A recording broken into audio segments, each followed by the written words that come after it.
రాణి గారు ఏం చేస్తున్నారు? Corn cheese dosa. Corn cheese dosa. Okay wow. Okay, corn cheese dosa అంటండి. మరి కార్న్ చీజ్ దోశ తయారు చేయడానికి కావాల్సిన పదార్థాలు ఏంటో ఇప్పుడు చూద్దాం. చీజ్ 25 గ్రాములు, ఓట్స్ 2 టీ స్పూన్లు, స్వీట్ కార్న్ 1 కప్పు, తరిగిన క్యాప్సికమ్ 1, కొత్తిమీర కొద్దిగా, దోసల పిండి 1 cup, red chilli flakes 1 teaspoon, chaat masala 1 teaspoon, వెన్న 1 టీ స్పూన్, ఉప్పు తగినంత. టైం తెలుసు కదా, 10 మినిట్స్. ఓకే, మరి స్టార్ట్ చేసేనా? స్టార్ట్. ఏం టెన్షన్ పడకండి, కూల్ గా చేసేయండి. Okay, ready? 1 2 3 స్టార్ట్. లైటర్ తీసుకోండి. ఫస్ట్ అట్ల పిండిలో కొన్ని ఓట్స్ వేసి కలుపుకోవాలి. టెన్షన్ గా ఉందా? ఏం లేదండి. ఏం లేదా, చాలా కూల్ గా ఉన్నారా? ఫస్ట్ దోశ వేసుకోవాలి. ఓకే. ఓ, బానే పల్చగా వచ్చేస్తుందా? ఓకే.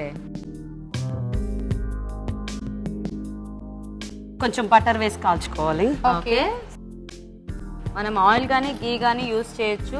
బటర్ వేస్తే కొంచెం special taste. Next sweet corn. ఉడికించారా ఇవి? ఉడికించిన sweet. Okay. Next capsicum. Okay. పిల్లలకి పిజ్జాస్ అంటే చాలా ఇష్టం. అదేమో జంక్ ఫుడ్ తినకూడదు. ఆ టేస్ట్ రావాలంటే పిల్లలకి ఏదైనా కొంచెం మోడిఫికేషన్స్, కొంచెం మోడిఫై చేసి ఆ ఫ్లేవర్ తెప్పించి పిల్లలకి టేస్టీగా పెడదాం అనే ఆలోచనతో ఇలా ట్రై చేశాను. ఓకే. నెక్స్ట్ వేసిన తర్వాత కొంచెం సాల్ట్, రెడ్ చిల్లీ ఫ్లేక్స్.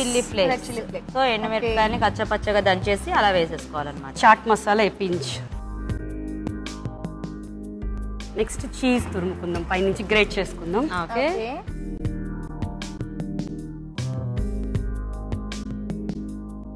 ఒక పక్కనే వేసారా?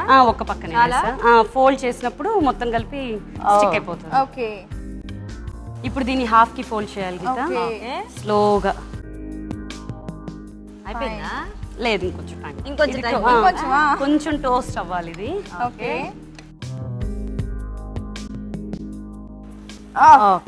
ఓకే.